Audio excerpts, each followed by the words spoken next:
Greetings, RC Model Geeks, and here we are in the shed yet again for part one of the Dancing Wings Fieseler Storch build. Now, this has been out since the beginning of the year, and I've been sitting on this kit since then. Somebody I know built one very early days, and it had a few issues, and that sort of put me off building it. Now DW sent me an upgrade kit to fix some of the problems, and what you get is that. It's basically a new set of horns. So if that's the only problem, wonderful. They also sent me a new set of instructions. I've got the original set here, there, and that is the upgraded version. And I think the only difference in those instructions is that it details them. So we're going to build it. It's all wood, loads of screws, a few bits of metal, some metal there. There's the kit inside. We've got boxes. I mean, there's about 200 screws in here. You see that lot there? Those are all screws. Uses a lot of screws, this. Yeah, and I mean, here's the plan. You've got a plan for the wing and the tail and stuff there. Remember, this kind of kit is all slot together. You don't actually need to build over the plan. It's more really as a guide to show you where the mysterious bits actually go. So it comes with a glass fibre cowling.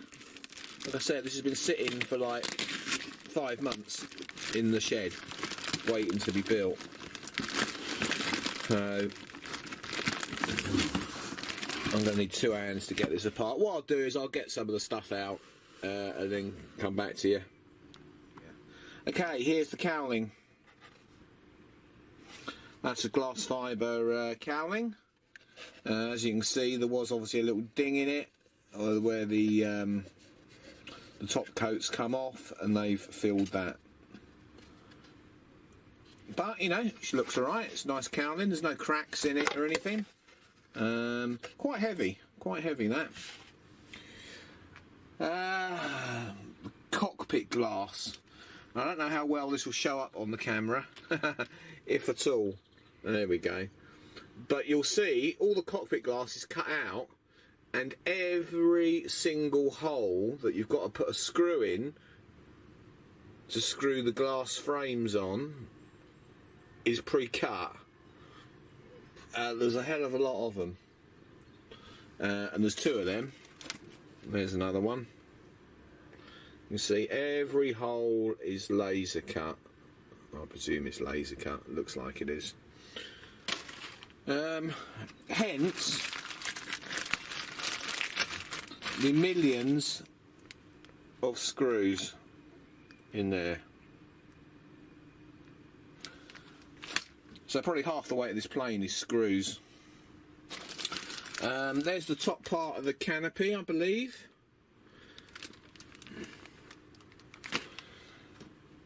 And here is the wood pack. All in there. Like I say, I'm not going to take these bits out until I need to use them, because they'll just go all over the place. We've got some the old carbon protruded tubes for the wing joiners, and some wing struts there, and undercarriage bits and whatever. Yeah, and I mean, you know, that is it really. Let's just get the plans out, see what we've got. Now, it's not a big plane. Here are the tailplane drawings. There it is. I'll come back out. There's my hand. It ain't a big plane at all. If we get a ruler, just to give you an idea, the vertical fin, 8 inches. Tail plane all the way along, just under 22. She's not big at all. And that way, what's that, 7 inches pretty much. So, not a big plane. Here's the wing. Now the wing has got flaps, ailerons and leading edge slats that all move. Now I'm not convinced on the full size that it had movable slats on the leading edge. I thought they were fixed. Might be wrong. But I'm thinking probably, I mean it's going to have 3 servos in each wing. You know, it's crazy. So I'm thinking I'll probably just have fixed leading edge slats rather than movable ones. There is the plan. Like I said, it's not a big plane at all. Yeah, there it is. I mean, both wings will fit, you know, on the bench. So yeah, you can build this in quite a small area. But it's looking good, looking good. Nothing to be scared of yet. I'm pretty up on building these DW planes. You know, so I hardly need the instructions at all.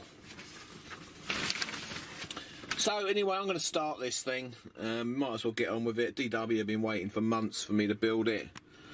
So, yeah, we better get on and cut some wood and glue it together. Right, so I thought I would break myself in gently to this build. And there are tons and tons of small parts that I have taken out of the laser cut wood. There's still some that I haven't taken out, of course, but a lot of the small parts I have. Now, first thing we're going to build is the gun. There are the parts for it. There's 3 bits of carbon plus the bits of plywood, and there is the info there on how you make it. So I thought we'd get that done out of the way. It's nice and simple, and it's all about making up sub-assemblies here. You know, the more small bits you can stick onto something, the less chance there is of them getting lost. So I'm going to start with a gun. One gun made. There it is. Now you could like sand this and make it a bit more curved if you want to make it look a bit better, or you can leave it like that and just paint it. Now when you're putting this together, what you want to do, this little gun sight here, you want to leave that off. Don't stick that on until you've assembled the whole thing onto the like top window of the plane, because you can't get this part here through that hole. I mean, if you wanted, you could just cut a slot in that and then slide that on. But yeah, there you go. That is the first part done out of the way. That can be filed in the box, and we won't lose it. Okay, next up we're going to get rid of all of these little triangle gussets. There's 2 different types there. And we're going to stick them onto where they're meant to go, which is onto the ailerons there. And I'd guess that other bit is the flap. Yes, it is the flap. So we're going to glue the triangle bits onto there. Now, one thing that really bugs me about these DW kits and I thought they'd stopped doing it, but it's crept back in again, is where they are laser cutting the idents for the part. What they're meant to do is just burn the surface so that it just says, you know, whatever, A10. But for some reason they keep screwing it up and cut all the way through. As you can see, it's an A1 with a big hole, which is an A10. Yeah. So if you've got a part number that is, you know, like a circle or whatever, you've had it, because the bit just drops out, and then you're left with a bloody hole in your part. And on some of the parts, they've actually laser cut it, you know, the part number into it, where it's going to make the whole thing weak. Crazy. Crazy. Okay, productive afternoon so far, in between watching Donald Trump and building this. So here we have the basics of the ailerons there, with all their triangle pieces in, and there, and the flaps as well, and there they are. So that got loads of the small little gribbly bits out of the way, which is good. So the only other thing to do now is to stick the top sheeting onto the ailerons like that, and onto the flaps as well, like that. There you go. Once that's done, that is basically the ailerons and the flaps all done, apart from a bit of sanding. So, you know what, I might as well just plod on with them and get them done out of the way. But, looking good. There's nothing major to report yet on it. There's a couple of little errors where they've labelled up the wrong part, but I'm sure you'll work that out for yourselves. It's basically to do with these end bits here. Two of them are labelled up wrong, and so you end up sticking them onto the aileron instead of the flap, or vice versa. You can see there it's slightly different shape. But yeah, nothing major yet. One thing I have noticed, he says, as I was just looking at this here, you'll see, like there, it says A14. And then if we move down here, it says A14. Wrong. So yeah, I mean, you know, you just gotta keep an eye out for stuff, really. Okay, so it's just finishing off the ailerons, and you'll see here it says A11 times 2, which is basically a tip block for the aileron, which is this thing here. And what you do is stick two of these together to give you the height and glue it in there. That's great, but of course this is tapered and there's going to be a bit of wood running across here.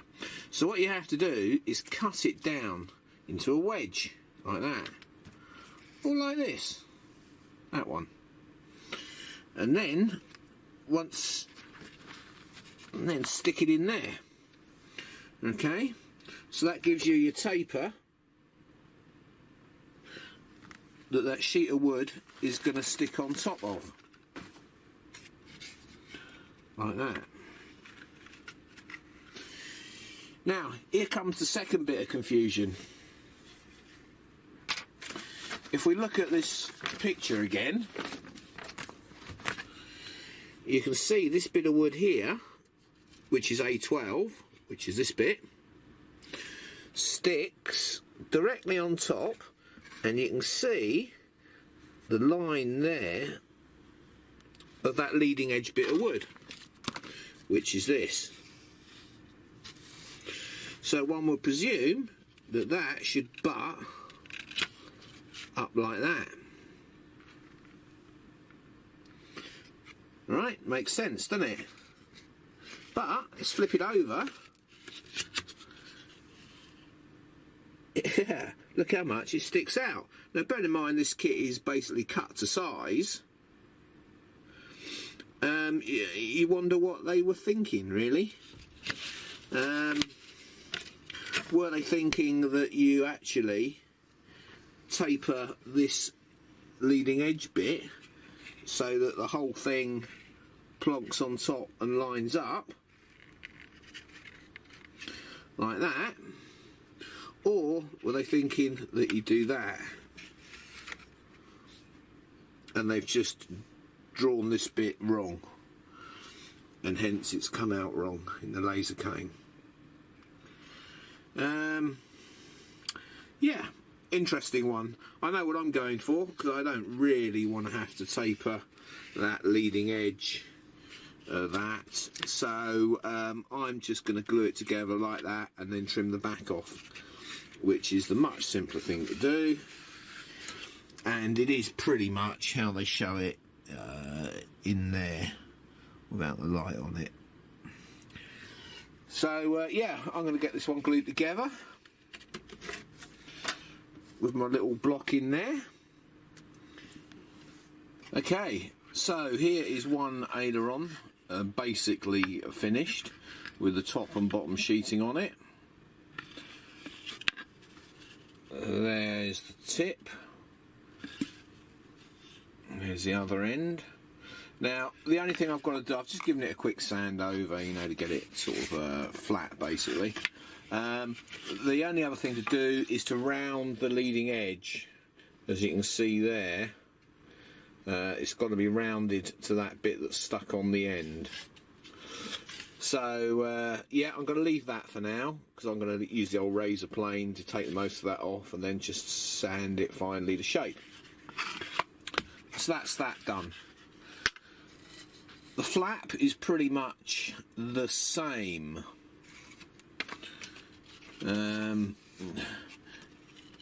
Basically, you know, the bit of wood goes on there like that. Bob's your uncle, glue it on, sand it to shape, and it's then done. There's also another bit of wood I've got to glue along the back here yet. So I'll get on with that. So I've got this little trailing edge strip on here, and the final thing to do is to glue that onto there, and that completes the flap, or the major parts of the flap anyway. So I'm going to do that and then we'll see how we're going. Right, I've been busy with that little beastie there, the razor plane, and I've shaped the leading edge of the aileron and also the leading edge of the flap. So that's one set complete. I've given them a little bit more of a light sand, got the taper slightly better, and that's looking good. Happy with that.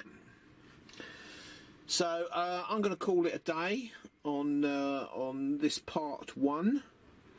Tomorrow I'll finish the other aileron there and the other flap there, and then we'll start on something else. But yeah, coming together quite nicely so far. Right, I'm trying to work out what to do about the covering on this plane. I've got a couple of options. Well, I've got one at the moment actually. Obviously, I'm going to cover it in some kind of plastic film rather than fabric, because it's just too small a plane really to do in fabric. And if I go for plastic film, I'm basically stuck with shiny colours, which really means I'd have to do it in the Swiss colours, which is yellow. And I really wanted to do it in the camouflage of the German style. So if anybody's had any success either painting on top of Hobby King covering, or they know of some matte coloured covering, you know, that are in sort of military colours, you know, like the duck egg blue, the sort of green or the brown, let me know.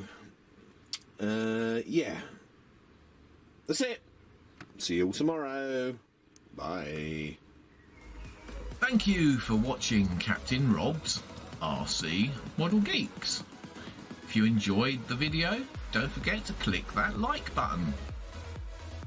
If you want to see more of the same type of videos, don't forget you can subscribe. If you want to support us, you can use PayPal, paypal.me/RC Model Geeks. If you want to contact us, you can email us rcmodelgeeks@gmail.com. We look forward to seeing you in the next video.